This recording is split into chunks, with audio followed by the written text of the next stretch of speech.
lovely, lovely listeners. I'm Saffron. And I'm Sora. Welcome to Strangers in Fiction. It will eventually evolve into Strange People in Fiction, and then just Strange, and then it will just sort of become that weird thing that we do that people might not know as Strangers in Fiction. I think they'll go, have you heard that podcast with those two strange people on it? That's... What an introduction. Wow, that's so specific. Yeah, I've heard that particular podcast with those two particular strange people. Cool.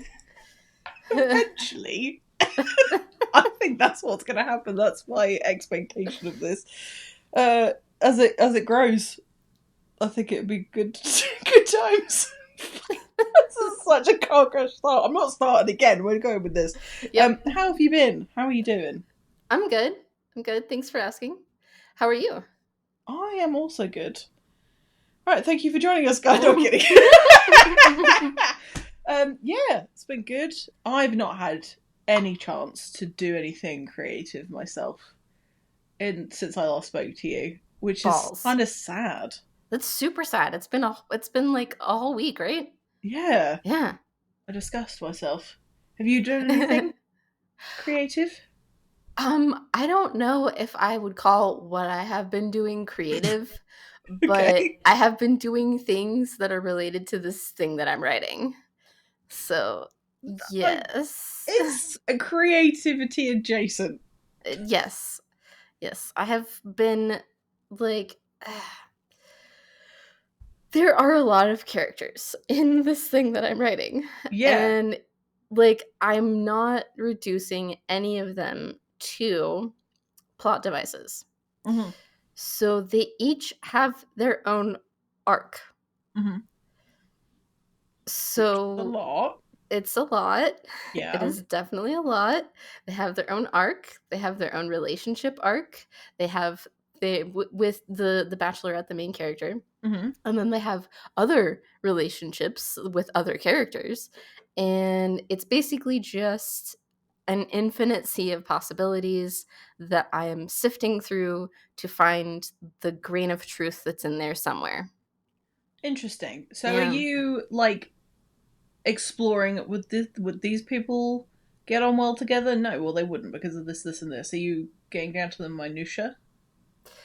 I don't really have, a method. It's just madness. Brilliant. Yeah, right? Lately, I've been trying to... Finally, after 5 goddamn years of trying, I've been making some real progress. Oh no, my dog is barking. Just wants to get involved.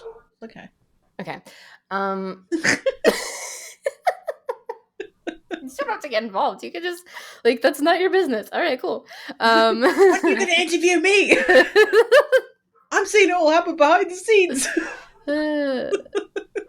Anyway. I'm definitely experiencing madness. I'm still having trouble with sleep. It's getting better, I think. But it can always go to shit again. I don't know. It's fine. It's totally fine. What have I been doing? I've been trying to figure out the sort of end to the arcs that I'm currently entering in the story so that I have a direction to move in to get to the next benchmark, the turning point, because I'm not planning end game for the story necessarily, but those character arcs absolutely. So I'm just trying to coordinate them so that they all make sense together, and I'm trying to figure out where I'm headed with the general ideas of the things that I want to do with all of these character relationships. I've had the basic ideas in my head for a really long time, but there's a difference between a vibe and a plot. So for sure. Yeah, I've been figuring out how to execute the vibe plot-wise with infinite complications. So it's been fun. That's fascinating. So I assume that these endings for these, couplings of people or people that have shared storylines are going to be staggered across the entire book/books, depending on how you have it set up, or are they all just going to end at the end? They're definitely going to be staggered. Like I'm trying to have make one it novel of endings, right. I'm trying to make it look as organic as possible, even if it's not. Even if it's not organic at all, I'm trying to make it look that way. And it's difficult. It's very difficult because, like I said, there are just basically infinite possibilities. And like, I have to juggle so many things. I have to juggle character motivations, what resources they have available to them, like what they're actually able to do. In the context of what they would do, in the context of what they can do. It's just, ugh. So there's that aspect of it, and that's only one aspect of it. Then there's like, I forget what the other aspects are, but it's all really fucking complicated. That's complicated enough by itself. Yeah. Yeah. I don't envy you. It is self-inflicted, but I understand that once you bring those characters as you see them into the world, it's very hard to ignore A, that they're there, and B, it's very hard to know what the right thing is to do, because sometimes it feels so like finite. And it's fuzzy. It's hazy. When it doesn't appear in my mind without effort, I'm just like, I don't know what to do. I need my muse to just lightning strike into my brain right now, please. Okay, thanks. How have you got this organized? And I'm using the word organized loosely, so don't worry. But do you have to have it written down somewhere? Do you have like a specific place that you put like the descriptions of the characters and what they're doing, who they're fiddling, all that sort of stuff?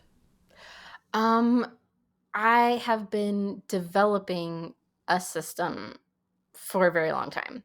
Okay. It is not fully developed. It is not fully functional. I am a chaos goblin. Yay. So yay. So like, I have a system and it would be great if I would use it, but my outline is I have it open all the time on my second monitor. My outline is always open because I just stare at it for hours sometimes. And it's still called IB outline maybe, because that's what I called it when I first created it, and I can't change titles. So because then I will never know where it is or what happened to it. It's just this gigantic spreadsheet. Oh, I love a spreadsheet. And it's color-coded. Oh, that's what I wanted to hear. Yeah. I was worried for a moment that it was going to be a Word document, and it was stressing me out, if I'm being honest with you. No, I have a sea of Word documents, because that's where I keep everything else. Like, all of my dossiers are Word documents. I do have a couple of other spreadsheets. I have the master document for Interdimensional Bachelorette, which is a series of spreadsheets, and it's like notes and just a bunch of random crap that I only use sometimes. And then there's managing the shit out of this chaos, which is another series of spreadsheets that I only use sometimes. And then just like a literal sea, a figurative sea of Word documents. It is a gigantic sprawling mess, and I love it. It's wonderful. Will you show me one day? It just sounded so dreamy. I really want to see it. I'm fascinated. I don't know how to like show that to people. I suppose I could do like a screen cap video and just give people a guided tour of the chaos of my brain. I'd love to see it. Honestly, we could do a Google Meet call. Okay. And share your screen. It'd be fine. Only if you're. I can't speak today. Only if you are comfortable to do so, obviously, because I know that it's your precious things. Yeah. I'd love to see it though. I'm fascinated. I love seeing people's organizational skills because I don't have any, and I kind of like to live vicariously through organized people. Do it if it's on the floor in a pile. It's because that's where I know where those things are. I was looking at said pile as I said that because that's where my passport is. so that I know where it is. Right. Oh God. It's about the piles. Yeah. Because it's a like doom pile? Is that what it's called? a doom pile? Yeah.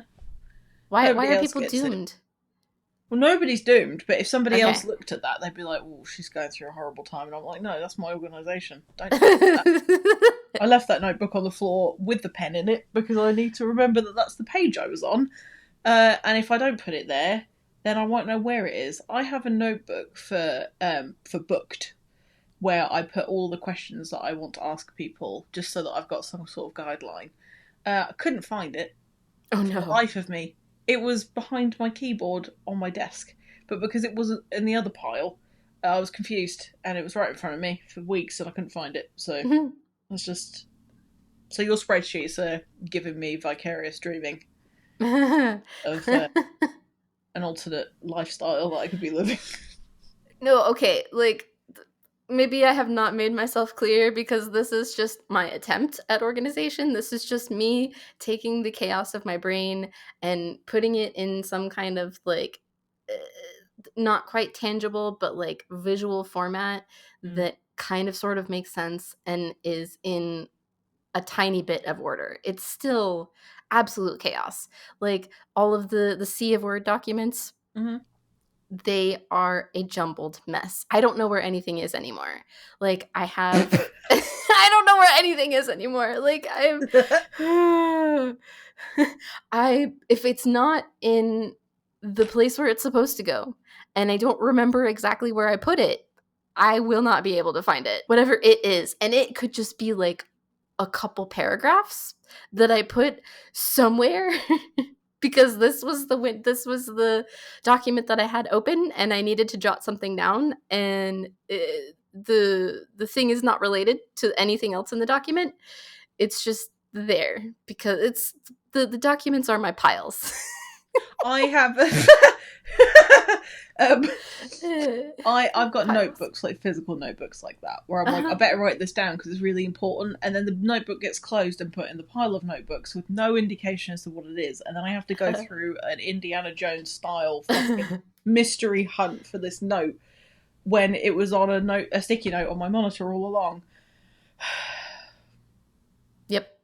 Yeah. That's the vibe. And Yeah. I have been meaning for literally more than a year to actually go through the entire series of digital things and put them into the order that they are supposed to be in, according to my brain, so that I will be able to find things without needing to search for them necessarily.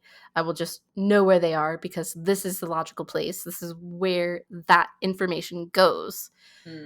I've gotten really good about naming things. But do they have logical names or names that you will remember that that's what that thing is? Yes, they are typically some kind of logical, but I will they're named so that I will remember what's in them. Okay. Like I have one document that's shit period. I know exactly what's in there. That's so you. Yeah. That's brilliant. I love that. Yeah. It's something. That's the way my brain works. I have, oh my god. So with the Riverside recordings that I have, I give them names so I remember who it was, especially if they don't have like a video attached to them. I'm going to find the one that I have that I don't want to delete because it makes me laugh. I was recording an intro for an audio only episode, and my friend was here, and she had awful gas that day. Oh, she had a cough as well, so it's called. Her name's Dee. It's called Dee's hacking lungs and tooty bum. Because it's just her coughing and farting while I'm trying to record something. Because she was laughing so much at me being serious that she kept farting.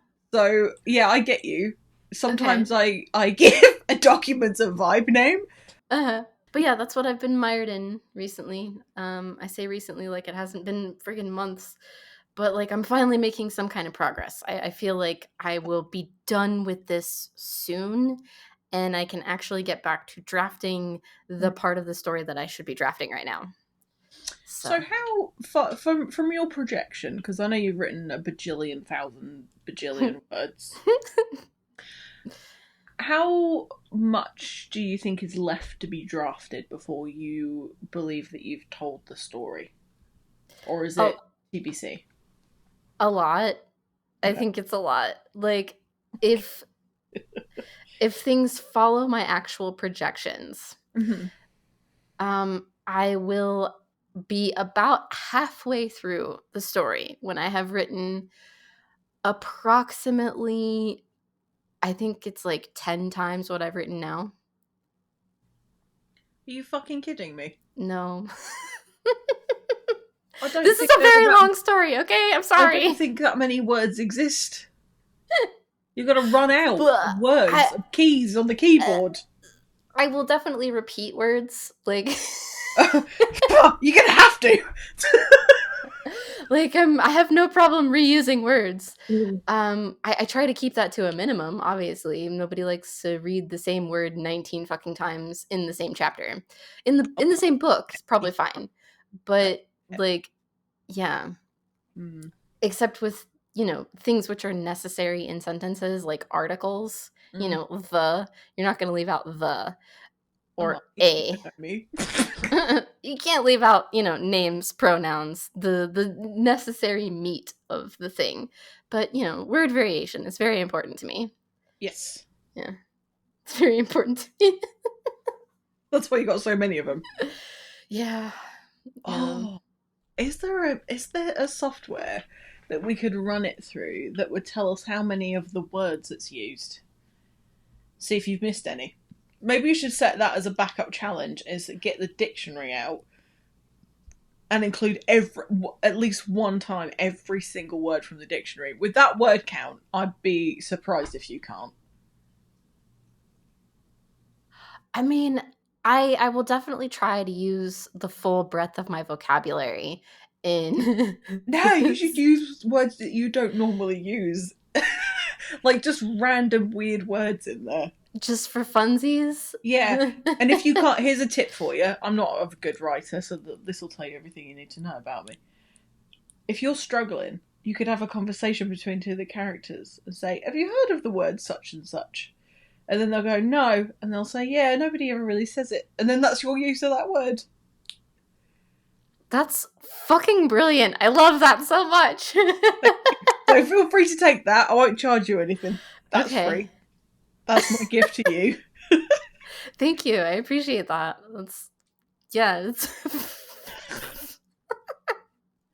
That's brilliant. What about you? What have you been up to? How have you been? I don't know.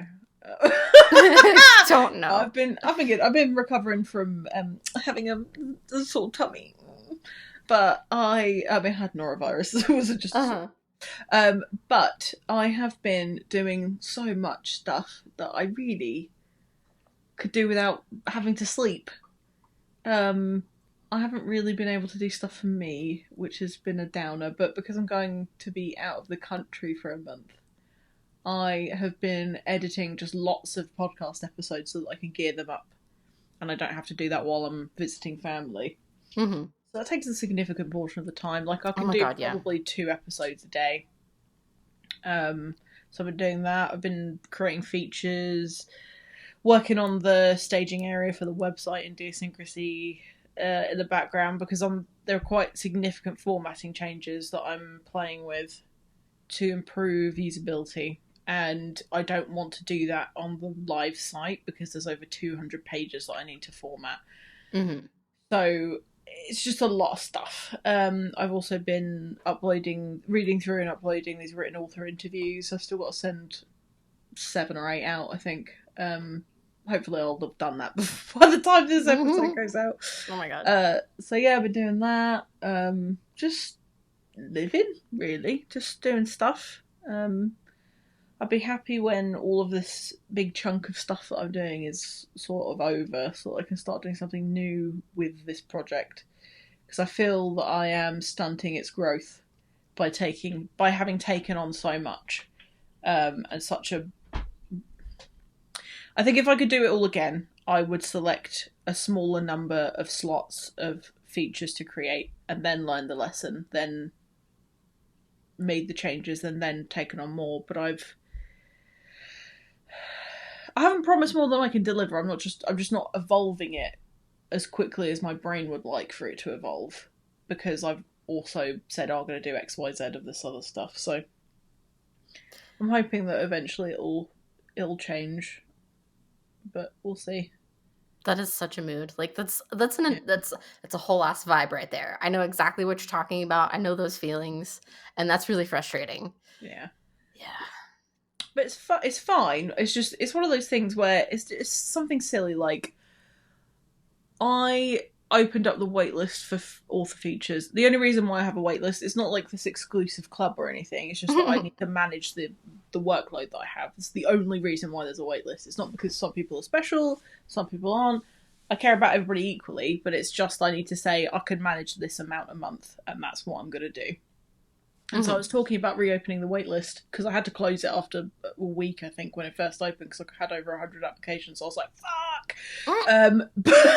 So I was like, okay, February. I opened it in February. I then closed it after a couple of weeks. And I wished that I hadn't said that I was going to reopen it again, and I haven't this time, because the things that I learned from that between each waitlist opening were monumental. And I've also caused myself to have to create another 50 of these author features, which I love doing, but they're now in a different format and they're going to have to change again. So they're going to have to go through an evolution very, very quickly after I've already created them. So I don't know. It's one of those things where when you want something to be really successful, you have to be willing to change and evolve. But then when you also make promises to people, you have to follow through with them as well. It's that delicate balance between the two. That has been the most challenging thing, I think. Especially with, not being in the country for a month. I didn't plan that very well, but it's just one of those things. Yeah. That's a lot. Yeah. Self-inflicted, though, so I don't expect any sympathy. It's just one of those things. Because, I care deeply about what I'm doing, and I don't, I'm getting help in the sense of, I have emotional support, and I also have, people helping me with the development of it in the sense of giving me advice and things like that. So it's not like I'm on my own, but I'm also, my name's on the line a little bit, and I don't want to let anyone down, and I just want it to be the best thing ever. So it's going to require a lot of work. That feels heavy. I'm just sitting with it, and it's a lot. It's heavy. It's other words that mean the same thing, but are me sounding more intelligent. Words. You know loads of words. How much you use them? No, it's fine. The thing is that it sounds heavy, but it's not. It's one of those things where if you want to succeed at anything, you've got to find how you succeed with it. It's not a case of always getting up at 5 a.m. and putting my face in a bowl of ice water and all that sort of shit. I'm not what the fuck? Do you know what? That's a trend I've seen going on, but it's whatever, each to their own. If that works for you, I love that. That's amazing. I love that you found that thing works for you. If I got up at 5 a.m. and put my face in a bowl of cold water, I would punch someone immediately after. It wouldn't be good. No, that's step one of creating your own personal hell. Jesus Christ. Right? I used to take cold showers first thing in the morning. They were invigorating. But it didn't make me like people. I didn't like people. That was a terrible way to start the day. It was one of those fatty diet things, where it's if you have a cold shower every day, it's going to increase your fat loss, and blah blah blah. And I was a kid, and I was like, oh my god, this is the best thing ever. And actually, I was just being a fucking idiot. So that's that. But yeah, what I'm saying is that you have to. Sometimes you have to make mistakes, and you have to make choices and be uncomfortable for a period of time, because there are very few people in the world that will do something and be instantly successful at it. And usually that comes down to having a good amount of money behind you. Where you can safely pay away mistakes, for example. Whereas if you're putting every penny that you have on the line and all of your time, I don't make any money out of what I'm doing, because I'm not setting it up to be a business. it's a registered LLC because I wanted to protect myself from copyright issues. Mm-hmm. But that's not the point of this thing. Eventually I'd like to make some money, not from this. This is the thing that I want to create to give back to the world and to give back to the community that I've grown to love and deeply care about. So there's more emotional collateral involved in what I'm doing, whereas some people have like a financial goal, in which case you have to make your decisions in a different way. So I'm just finding my feet with that, because with a previous business that I owned and ran, the goal was to make a good product and also make a good amount of money from it. But now money's not really a factor at all, other than the expenses of it. So it's weird, like following that emotional like decision-making tree. Yeah. I can totally see that. That's really cool though. Like I'm just happy that you are following your bliss to be as basic white bitch about it as possible. Thank you. That means a lot. That's good. I'm glad. Yeah, I appreciate Even though it's just a fucking platitude, I'm glad that it means a lot. Cool. Yeah, it does. Because I feel like you're the kind of person that wouldn't just say that to me for the sake of it. I feel like you actually mean what you're saying, and that's why it means a lot to me.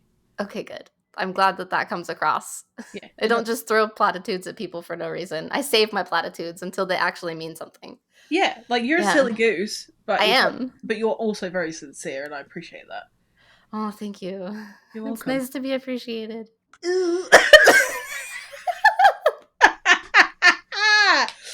Oh dear. That's funny. Oh my god.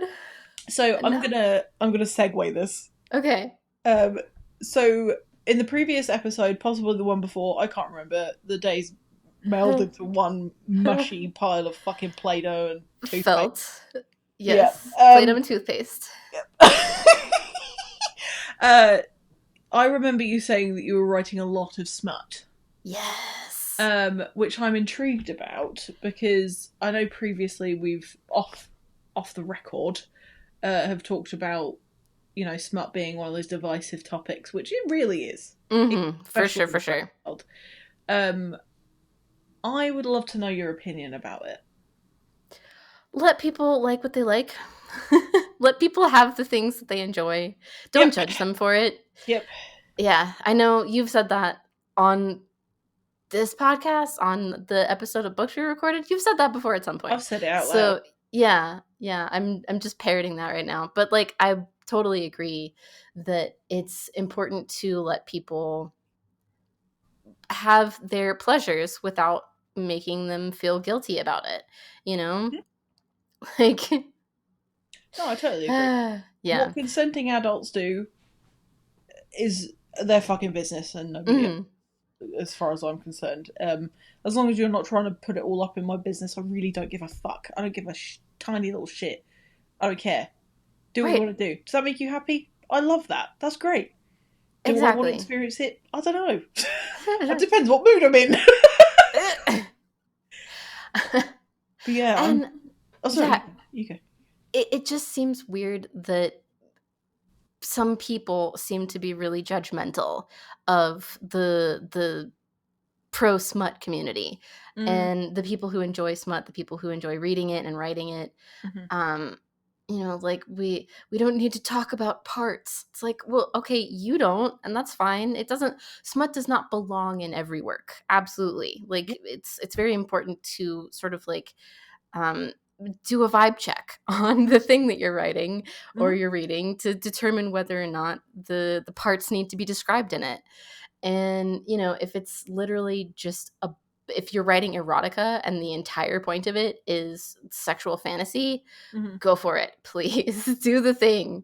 But, you know, if you're telling there are some stories that I have written that I could have gone all the way with, balls to the wall, but I didn't because it didn't feel right. You know, it wasn't the vibe. I was doing the emotional journey and I wanted to focus on that instead of just making it something it wasn't.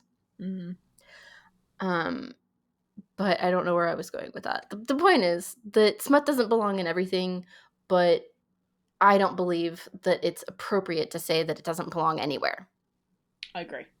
Okay. I have such a neutral feeling about it. I really do. The only thing that I think I'd love to know what your thoughts are on this. There seems to be quite a divide between the opinion of what should be in books and the opinion of what should be on screen.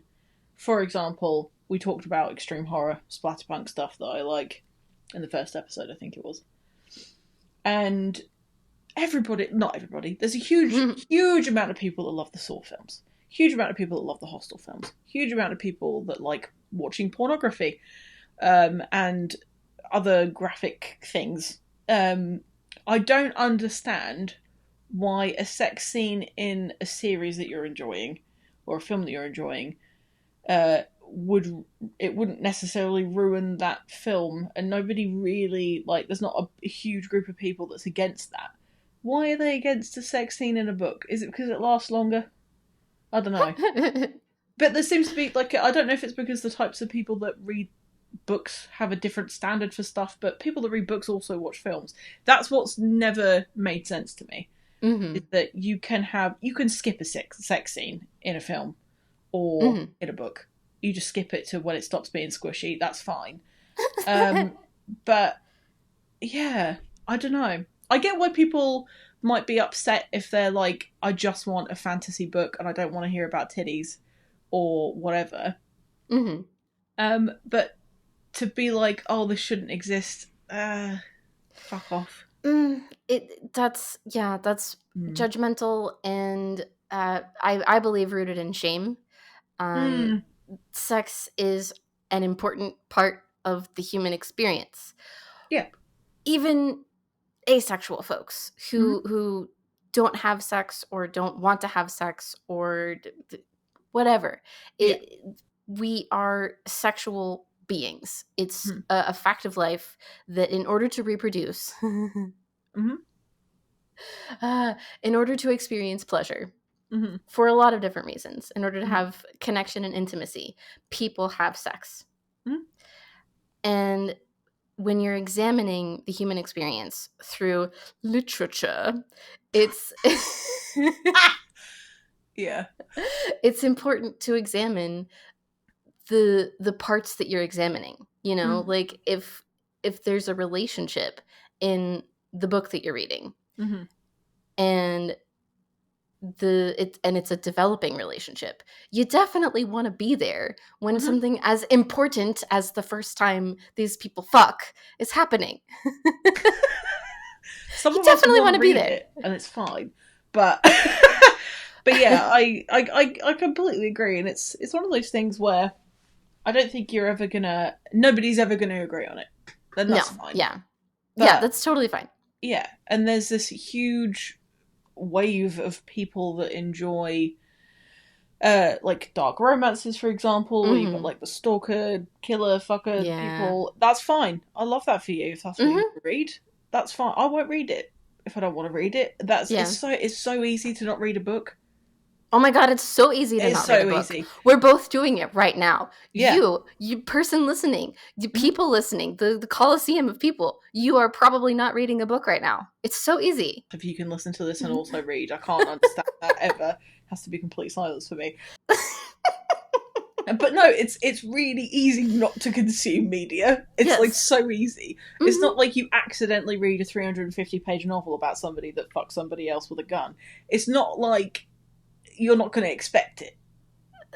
Yeah, and you can always skip pages. You can totally do that. You can fast forward through a part of a movie, and you can skip pages in a book. Like it's the censorship, if it does need to happen, should happen on the personal level, where people decide what they consume. And they don't try to put limitations on the media that other people create. Or judge other people for the media that they create. Like, I've fucking somebody with a gun. Sure, why not? If that's what you're into. And you don't, and you, like, yeah.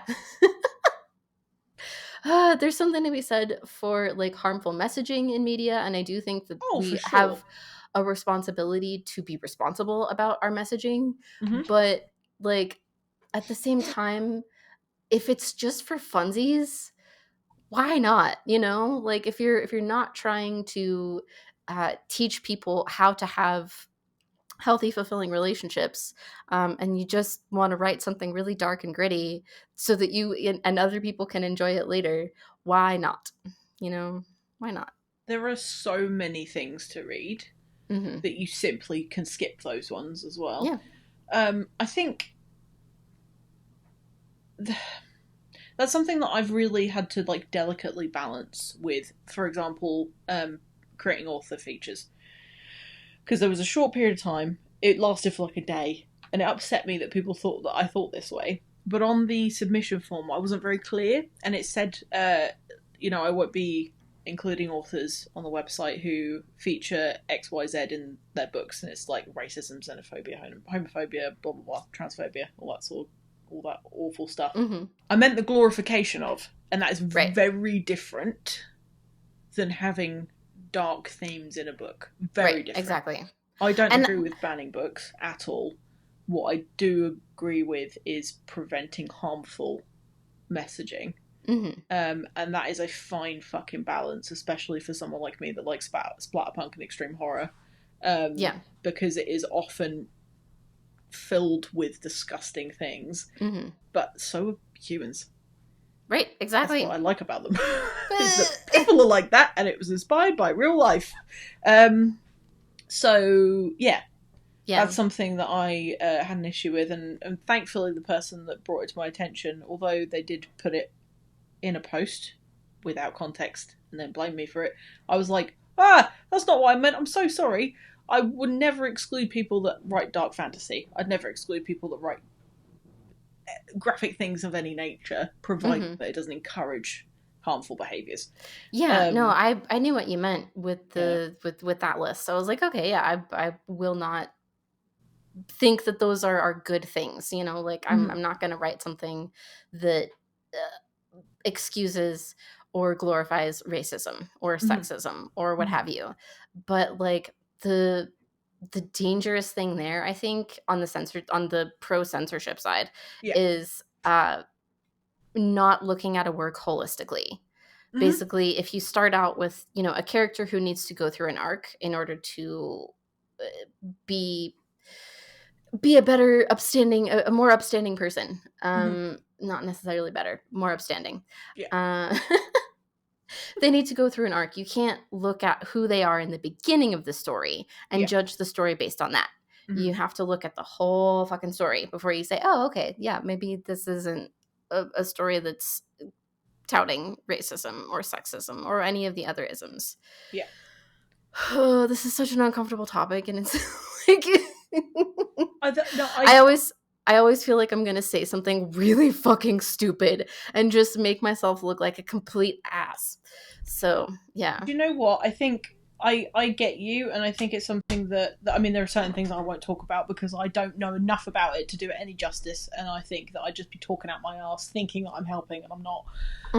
But in the context of you and I write fiction, I think it's important that it's talked about, and there's a big difference between, you know, somebody writing about how great it is to be a fucking homophobe and it's amazing, you should be horrible to queer people. There's a big difference between that and having a character in the book that is phobic of some description to demonstrate a point.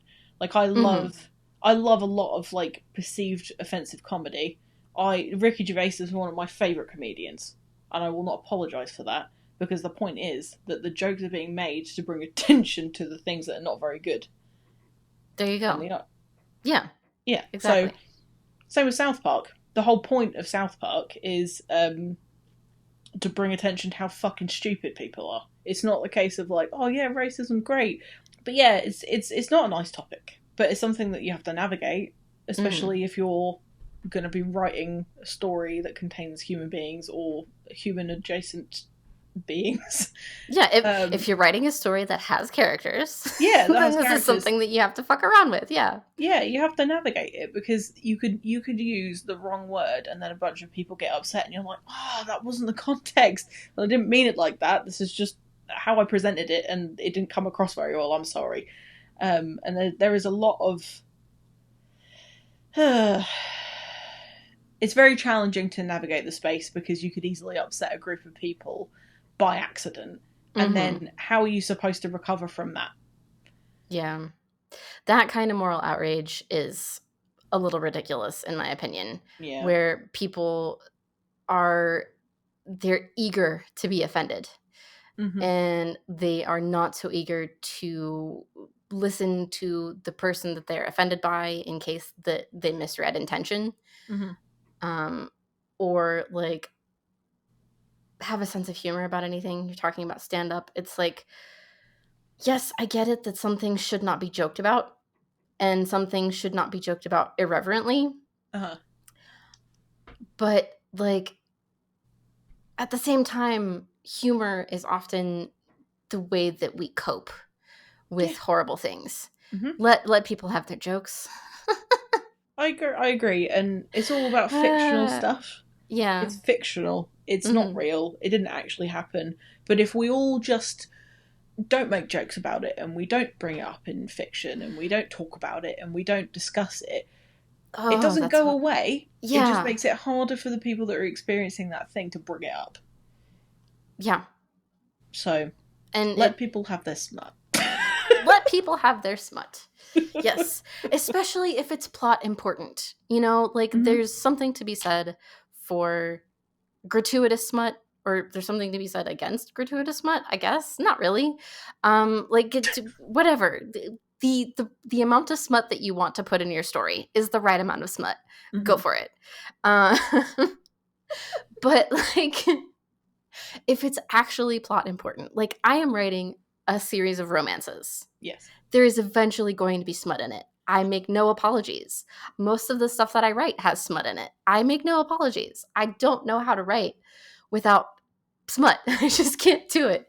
It's just, it's my happy place. It's my joy. It's what makes writing the most thrilling for me, is writing about that connection, writing about that, well, the thrill of it, the pleasure of it, you know, like it's, I don't know what I'm trying to say, but smut is my happy place. And I love that. And you should be able to do that. Yeah. You should be able to share that with people, and then it find its way to the right people. Yeah. I think there's a lot to be said for, I don't really like this, I'm not going to read it anymore, and then shutting the fuck up about it. Yes. That's my favourite kind of like, I realise this isn't for me, and that's fine, because there are other books I can read. When people publicly shame others for liking stuff, as we kind of, I'm going to come in a sort of loop here, is disgusting to me and makes me incredibly angry, because it's just being a dick. You don't have to be a dick. You can go, oh, I don't like this, I'm going to look at other things, and that's fine. You can do that. Yeah. Yeah. And the only thing that shaming people does is reinforce their own self-loathing and poor self-esteem. And, you know, that's not the way that we elevate each other. That's the way that we perpetuate all of the isms in the world. It's just, it's not a fun place to be, where people are judgmental of each other. And, you know, I just kind of figured that that's how everybody was for a really long time, because that's how everybody was around me, just really judgmental and mean and like critical of me in particular, but you know, everybody.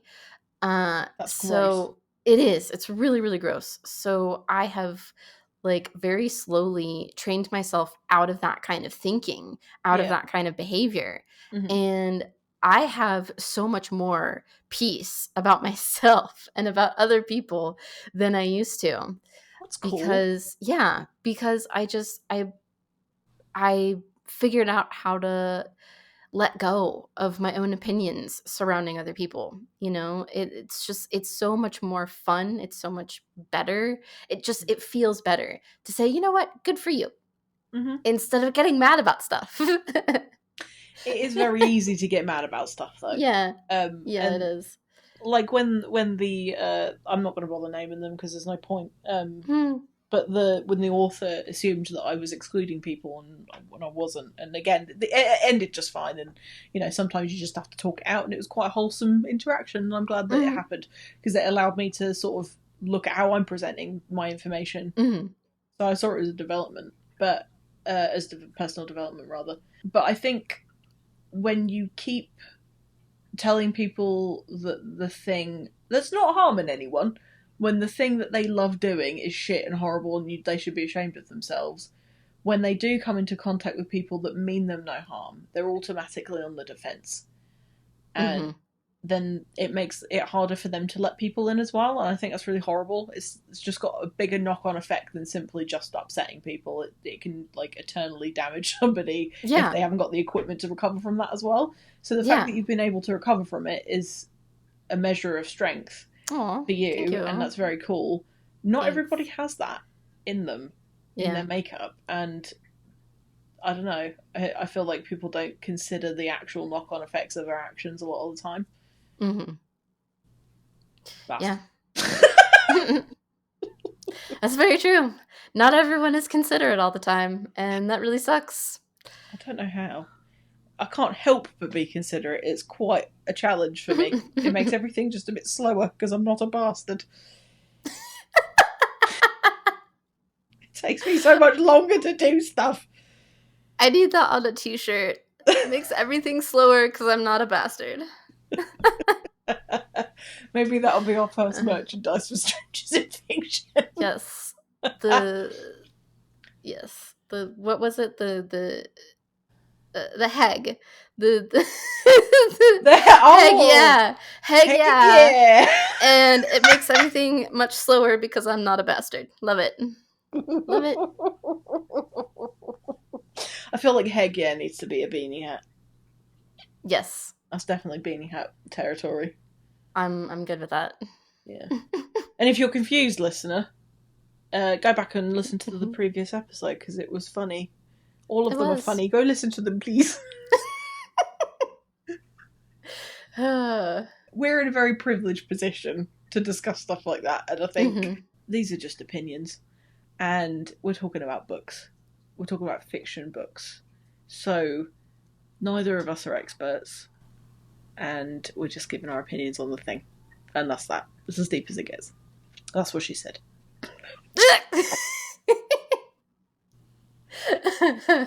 Oh my god! I feel myself cutting some of this out. Yeah, I feel that. So yesterday, I was presented with a belated birthday gift. Stop it! That's amazing, right? I'm so excited. I'm so excited for this belated birthday gift because it is a series of bookshelves. Stop it! Nope. Don't stop. Keep going. Yes. I have a collection of IKEA boxes in my office now.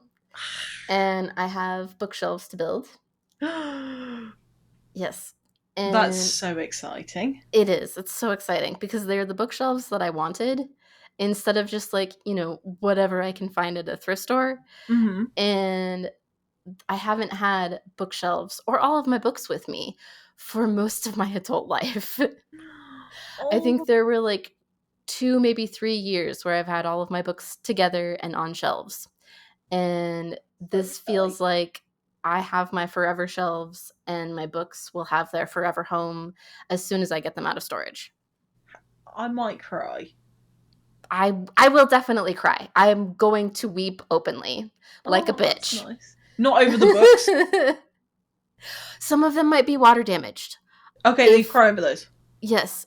If any of my books are water damaged, I will absolutely cry over them like fallen friends. Because they are. Like in a war. Yes, exactly. Oh, I'm so terrified that they're all that they're going to be water damaged. I won't be able to cope. Listen, let me tell you something my dad told me, is that if you worry about stuff that hasn't happened yet, you've just worried twice. What's the point? Yeah. It'll be fine, and then you can worry later if you need to. But don't worry now, because you don't know yet, and that's nonsense. Yeah, no, I've had this particular thought in my mind for several years now. It's not like destroying my life or anything. It better not be. It's just, one of those things where if that happens, I will be very upset. I'm not upset right now, but if it does happen, if I discover that it has happened, then I will be very upset. I might hear it from all the way over here. Yeah. I'm like, what's that sobbing sound? Sora finally got her books out of storage. She found that some of her favorites are water damaged. Does that mean that we might get a video episode soon? Yes. I have been waiting to have my bookshelves and built and set up and behind me and stuff so that people can tell right away just looking at the screen, oh, hey, that's a bookish person. Cool. We do need props. Yeah. I can't wait. I'm so excited to have a video episode because I feel like there are so many moments where gesticulating is going to be the thing. Yeah. Yeah. Expressions. Like, I've been told that I'm very expressive. Yeah. Yeah. Yeah. Fucking hell. I love that we did not even come into this with a plan, and we've been talking for nearly an hour. I love that so much. This was meant to be. I'm telling you. It was supposed to happen. Mm-hmm. It's been such a pleasure chatting shit with you today. Same. In the next episode, when you join us, fair listeners, we'll be discussing another book of our choosing. I'm not going to tell you what it is, though. Just in case spoilers. It changes. It's not going to change, but no spoilers. No spoilers, exactly. We'll let you know at some point, but just not yet. Yeah. Yeah. You'll find out. Yeah. All right, cool. Should I do the sign off now if I can remember what it is this time? Cool. Yeah. Okay. Stay tuned for more unhinged talk about the unreal on the regular. Yeah, man. That's when I'll fade in.